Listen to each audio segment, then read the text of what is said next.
Welcome to YouTube's favorite comic channel, Cartoonist Kayfabe. My name is Ed Piscor. I'm Jim Rogg. We got a fun one that we're doing today, man, that was inspired by the comments on the Cartoonist Kayfabe channel. But before we check it out, I've got to let you guys know we have a Patreon, and our King Kayfabers are watching us stream these videos before anybody else, man. Completely mitigates that kayfabe effect. We also deliver those videos to the people on our Patreon well ahead of schedule. The videos are also brought to you by the books that we make, and 2023 going to be a very big year for Cartoonist Kayfabe. We're doing the omnibus edition of Hip Hop Family Tree toward the end of the year, man. Put in your pre-orders right now for that. Let your store know that you're interested in this book so that we know how many of these things to print. Red Room is beginning in May. There's the cover to Crypto Killers 1. Here's the cover to Crypto Killers 2. Murder on the Dark Web for Fun and Profit is the name of the game. There are 2 volumes of Red Room trade paperbacks out there right now. 3 volumes, X-Men Grand Design and WYSIWYG. Jimmy has Street Angel Princess of Poverty forthcoming in July. Gives you plenty of time to put in your pre-orders, man, but don't sleep on it. Make sure you do that ASAP. This is a companion piece to Street Angel Deadliest Scroll Alive trade paperback, which recently just got a reprint. You have both of these books. You have all of Jimmy's Street Angel comics to date. He's also the creator of Hulk Grand Design, which is in a beautiful Treasury Edition format, and the artist behind Plain Jane's. Without further ado, man, we recently did Jim Lee's Career Best, ? Looked at X-Men 275, and somebody in the comments really inspired our minds and was like, you guys should take a look at 273 when Jim Lee was padding his schedule a little bit to draw that double-sized issue. They got a bunch of artists to fill in on this issue, all inked by Scott Williams. Ed, I haven't looked at this issue probably since I bought it back in 1989. Absolutely one of the funnest comics I've looked at. I don't know since when. It was a delight going through this thing, and it makes me think so many things about Scott Williams. One, Jim Lee's a little bit of a criminal for bogarting Scott Williams. It is incredible to see Williams on all these different guys. It really shows off how unique his style is and how it looks with everybody. And the one weird note is, doesn't ink the cover. Kevin Nolan on the cover. Yeah. And kind of a different approach to Jim Lee. You see that pared down Kevin Nolan style, a little bit stiff, a little bit clean. I wonder if Kevin Nolan colored that cover because of this kind of like yellow and light blue as secondary colors on the leg. He uses this grayish blue color. Like that's a piece of the Kevin Nolan palette. It feels a little Nolan-y in those colors, but it's kind of cool to see what Jim Lee looks like whenever you remove Scott Williams and you put a very stylistic inker on top of him. Totally. This is an inker's delight, this issue. So the conversation of this issue will be, let's pull out the artists, and I was going to say the game was going to be, let's guess who drew what, but when you take a look at the credits, it looks like everybody's in order. Like, so it's a stack of pages per guy, but I think and it's very clear to us who drew what, and Rick Leonardi is the de facto. I don't know who drew this, so it's probably him. I think the conversation that we can do can be pull out the tropes of the individual style that makes it identifiable to us as the artist. It's a thing that reminds me, like, there have been a couple of times where we've had a little posse over at your crib, and your wife will be there, man, and she would say the sort of the same thing all the time, where when we're looking at something and we all kind of lean on the same piece, and she's like, I don't understand what you guys see. It's her least favorite game. I don't see what you guys see. And there's a lot of people out there, man, who are, casual fans. And they might take some interest in this piece, man. Off the bat, I look at this face, no doubt that's Whilce Portacio. Yeah, and there'll be some real Whilce-like faces in the next pages. But on this one, the anatomy, like the muscles, I was talking off camera, his leg muscles on these guys, the strongest characters in Marvel Comics history are Whilce Portacio's legs, and this hand and finger is something I associate with the Whilce Portacio. He was one of my favorite dudes at this time. Me too. This kind of hair, and he has a more hairy hatch, is the way that I describe it, than what Jim Lee does. Scott Williams inks everybody. Mm-hmm. So Scott Williams is inking Whilce Portacio, Klaus Janson. That's an interesting combo. That is one of the weirdest mashups I can imagine. John Byrne, Rick Leonardi, Mark Silvestri, Michael Golden, Larry Stroman, and Jim Lee. And here's the face that I'm talking about. Yes. That is a distinct, like, musculature and shadows for a Whilce Portacio face. High cheekbones, black underlighting on that big ass cheek. He sets the cheekbones up pretty high. This is a view that Whilce Portacio will draw. Yeah, it's like a belly button or a chest. I'm trying to look at, like, perspective-wise, I think they're on a different plane. But this is a sort of a low angle. So you get the heroic part where you're looking up to Cable's face, even though you're not, like, ground level. The other thing that is a hallmark of the Whilce Portacio artwork is when he does the energy stuff like this, it's way closer. Like, Jim Lee's will be separated a little bit more, a little closer to Kirby Crackle, but Whilce gets very tight with that side of the pencil, and what Scott Williams does is very faithful to a lot of his pencils. The classic art, I associate Art Adams with this kind of shot. The busts of all the team. We looked at an Art Adams X-Men annual recently, and there were quite a few panels with this setup. Yeah, it's funny because that feels so Art Adams-ish to me. It does. Like a couple of these guys right there. Totally. So, see, this is one where I'm like, I don't know who this is, but it's Klaus. It's got to be Klaus. Yeah, it is Klaus, which is amazing. If you've looked at Klaus, you can see little bits of it in here, but it is interpreted in a way that I've never seen Klaus interpreted. Totally. He usually inks himself. One exception is that Daredevil Father and Sons, which is inked by Sienkiewicz. So that's kind of an interesting book. If you're an art collector, that's a fun one to see Klaus pencils and Sienkiewicz inks on top. And I have a couple, at least one issue of Punisher War Journal where Klaus inks Jim Lee. Oh, that'd be good. Yeah. That'd be really interesting. I'd like to see that. We'll take a look at that one. But you can see, like, the nose is a Klaus nose, so there's little Klausisms that you can see through this, but pretty wild to see Scott Williams on top of this style. Totally. Different eras. It's often the compositions can tell the piece also. Like, the Image guys would never draw a composition like this as like a top-down view at this level with not much background and things. Also, there's a crazy tangent with fucking Gene's head over top of the crotch. Never overlap stuff on top of people's crotches. Cable looks really funny on the stair coming down the stairs. It feels like they're trying to do some of the Klaus isms with, like, the double lighting on a face like that. And the zips, like that, like he's a textured artist, and it looks like Scott Williams is taking a lot of liberties. Yeah, I'm sure. With, like, the side profile. It looks like he's Art Adamsing up Klaus, man. And I like seeing some of this stuff, like the shading on the face is something, again, I wouldn't see on Klaus Janson, at least not that way of handling it. So it's kind of cool to see these artists that look different. These are the most Klaus panels right here. This one right here, it almost looks like it's ripped from a Miller breakdown fucking Daredevil issue. And that's a Klaus body and stuff right there. But then when you get to this page, unmistakably John Byrne. This one really excited me because this is Byrne probably right around Next Men starting up, give or take a little bit of time. But that's about the time period for John Byrne. And of course, Byrne and X-Men we associate forever, usually with Terry Austin inks, which is a guy who's a nib inker. Yeah.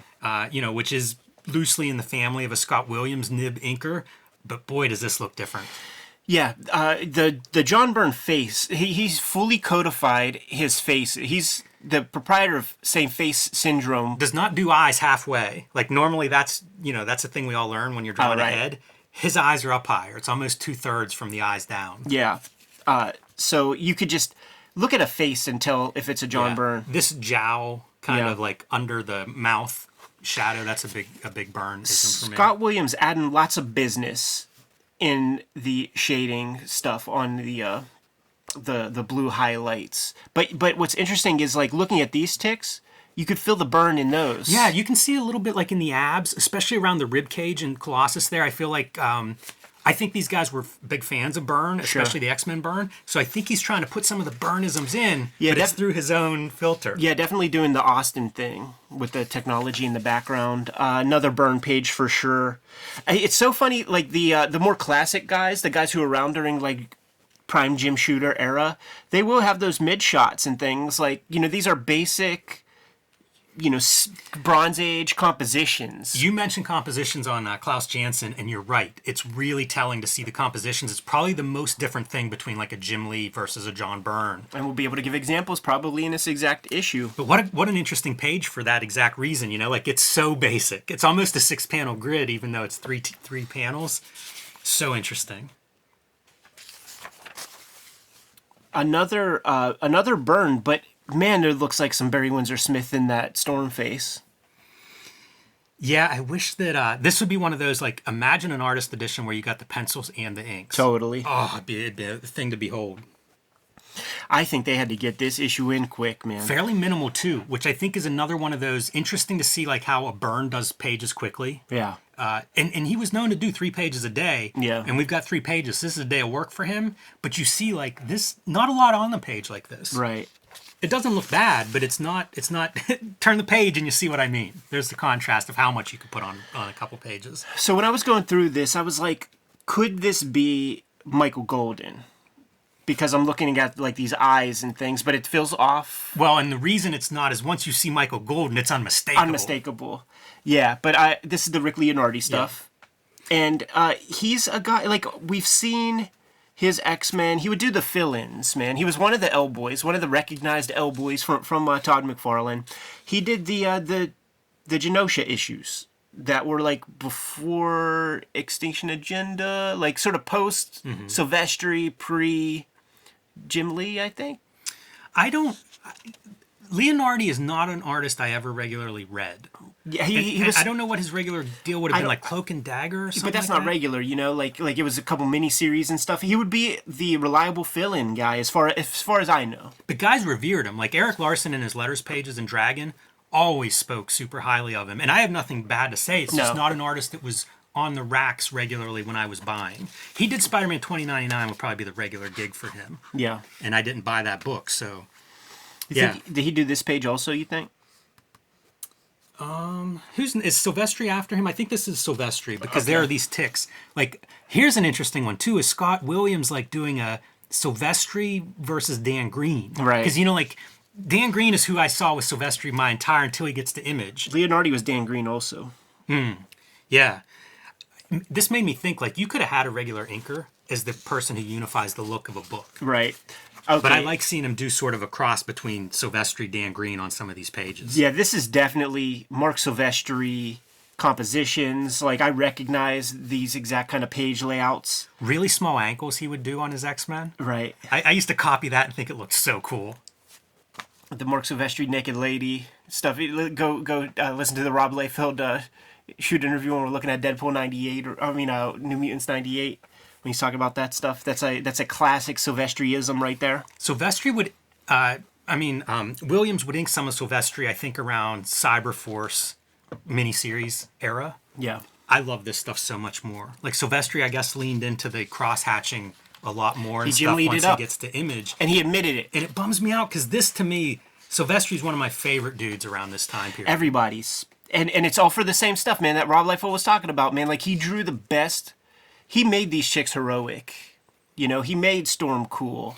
Love this move. The face, the profile face, and then turning the head in the same panel. Yeah, that's something he definitely would never do in the Image era. Yeah. And here we go. Michael Golden looking unmistakably Michael Golden. Man, when we see some of these pages, I feel like he colored them also. Oh, that's interesting. It does look like Michael Golden coloring. Because there's the idea of, if you notice, man, like all the fleshes are fully colored on everybody, but he's allowing for like lighting. His Gambit looks cool, and I mean his Wolverine. I think we're on record of talking good Michael Golden Wolverine, but that Gambit looks really good to me. There's a precision, there's a tightness. Like, this is still Scott Williams is over top of it, but still holds on to a bunch of the precision. These big expressive faces. Yeah, very much Michael Golden. You get 3 of these close-ups, and they're all dynamite. Love them all. Although I think Gambit's odd. Flash should have been red. That's fair. This image is a famous image to me. I think it was used in other merchandise, and it could have been as simple as like some of those weird trading cards where they take images from the comics, but like this image right here is burnt into my brain for reasons other than this comic. Man, I love this close-up, too. All that tech in the background. And then on Good this stuff. page, are we getting to Jim Lee? Or no, or like we got to get to Larry Stroman at some point. Larry Stroman's in the end. This is Jim Lee. Yeah. Yeah, definitely Jim Lee. Jim Lee coming in with a 9-panel grid, too. Man, he doesn't look like he's shortcutting these pages. There's a lot of marks on these pages. You know what, though, man? Because it's some sort of astral plane shit, you don't have to tape down your guide, your page, and do perspective. True. So, like, that saves you up a lot of time. It's funny to see Jim Lee pages in this context because, like, they aren't my favorite pages in here. You No. know, to think of, like, how he's celebrated at this moment, and it's like, all right. I'll tell you, my favorite panel really is the composition right here, dude. The sort of reversed silhouette. Yeah, an object in the extreme foreground. Yeah. Yeah, I'm into it. You know what, though? The colorist just mutilates the idea of depth in that panel by coloring the foreground background exactly the same. Yeah, real exactly dumb. the same. Real dumb. That's too bad. And here's your Larry Stroman. Yes. And some distinctions for him, and these aren't the most Larry Stroman-esque pages. This is a Stroman face if I ever seen one. He kind of pushes those proportions into pointy angular. The circle template, like using lots of lines for this.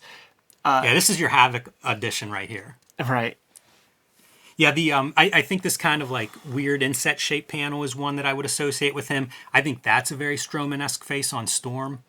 Yeah, he'll do this thing where he'll kind of angular up everybody's eyebrows. Like if we would have saw his eyebrows, they would be at an angle. But like this is the piece right here that totally lets me know that that's Larry Stroman. Interesting to think like this low angle shot on a face, exactly what we described with Whilce Portacio. A little different execution, but the same point of view. If you were setting up a camera to capture that angle, about the same position. Yeah. Makes me wonder if they're pulling from somebody, if that's a common shot that someone established, like in Neil Adams or I think somebody. Jim Lee.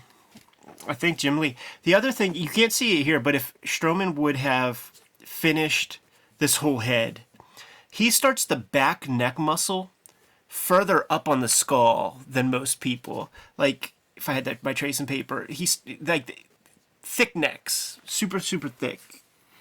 I like the energy treatment by Williams on some of those lines and stuff. Yeah, these are the most pretty rough. organic because it looks brushy. Yeah. which is interesting. You wouldn't think Williams would be that. And when you see the X Factor issues that Stroman does, it's a lot of tech pen that will be those kind of lines. Al Milgram, I think, on those. What a fun issue to look through, man. Very fun. Yeah, so you have 5-6 different pencilers all getting pulled together with the Scott Williams treatment. You know, you're a genius if you're Scott Williams and you get hitched to Jim Lee. You know, you're going to go on and sell 8 million X-Men. You're going to sell gangbusters virtually forever. But man, his inking was sharp. Like, I would have loved to have seen more of it on different types of artists than just Jim Lee, because I think it looks good on pretty much every page of this. And I get, I don't want to say bored, but I don't find his inking on Jim Lee the most exciting. Yeah. Especially as time goes on. So I kind of wish we would have seen him do, you know, pair up with some different guys. Yeah, he has to do a little more heavy lifting with a Klaus or with a John Byrne, because those guys, not the tightest pencilers, you know. So he has to make some decisions, and we get to see some of those decisions. It could make for some pretty sharp drawing. I would have loved to have seen him on a Michael Turner, because Turner, my first thing was pencils, and they looked really cool. And then when he started being inked, it was a little bit different. It seemed like he had to kind of find his way. Someone like a Gene Colan comes to mind, where it's like, oh, they're shading, they're doing values in pencil, and now how do you translate that to black or white? And I feel like Scott Williams, would have been fun to see him do some of those translations. Would like to see him do Gene Colan. Imagine what, I don't know that would have worked, but I would have loved to have seen it. No, you said Michael Turner, the Fathom guy. Oh no, not Michael Turner. Okay. Dwayne Turner. Yes, Sorry. yes. Yeah. Cool. There it is, man. Cool issue. Inspired by the Cartoonist Kayfabe audience, man. Put something in the comments if there are more issues of this kind of thing out there. I know there are. I know we have them. There are definitely those, what is it, L hands as inker. And it's like, you know, all hands on deck as ink for Marvel. I forget what, but it's like something hands. It made me think of the Superman book where John Buscema and Gil Kane, their last comic, inked by Kevin Nolan. Mm-hmm. And so, it's like half the book is one of the guys, half the book's the other guy, and Nolan kind of ties it together. Right. Like Al Williamson's a guy that I would picture like, oh yeah, you could probably give him 5 pencilers and end up with a book that looked pretty good. So yeah, if there's more of these out there that the Kayfabers can think of, put it in the comments, because this is an interesting experiment from an assembly line comic. Yeah, and some other examples we have are there's the Spider-Man issue that we did where it's McFarlane and a bunch of pencilers, including Rob Liefeld, who did a page or two. That was a fun episode to go through, try to pick apart who did what. These artists so distinct that it's not much of a game to play, but definitely really fun to see on display here, certainly with that Scott Williams treatment. I'm also curious, put this in the comments too, do you guys pick up on these stylistic differences in pencilers? Like when you look through here and you turn the page, do you go, oh yeah, clearly this is a different artist? Or is it all kind of the same? Right. Yeah, there's the makers, this is where we see the dividing line, the makers get it. I remember as a kid that Les Daniels Marvel Abrams book, there's a letter in there, a piece of fan mail, and it's just like a page where they talk about the fandom of Marvel, and the Les Daniels is commenting like a caption to go along with this fan letter from this little boy who writes in, and Les Daniels says something like a long enough, a deep enough comics fan could not only could tell who drew a book, but sometimes can tell who penciled it and inked it.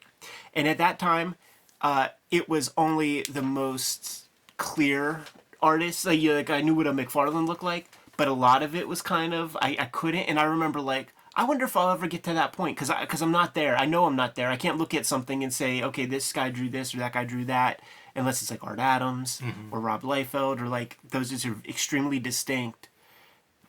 But we're there now. Yeah, and worth noting, this is a post-Jim Shooter era, and it's like the Marvel house style is starting to fall off. Yeah. It's what I think enables the Image guys to rise to prominence. But the whole idea of house style is it all looks kind of the same. So if you're late or you're, want more money or whatever, and we don't want you here anymore, we can plug in the next guy, and guess what? Spider-Man keeps rolling down the tracks without too much of an interruption. Here's what I will say from that period. It's not that the house style falls off for even a decade after this.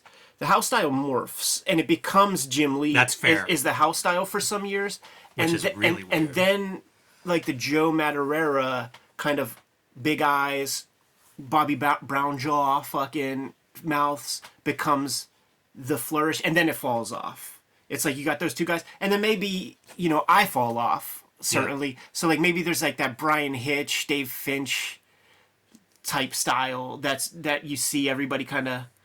Steve Epting, like trying to. It's pretty weird, but by I don't know, mid 2000s maybe, somewhere around there, it's just like free for all. Yeah.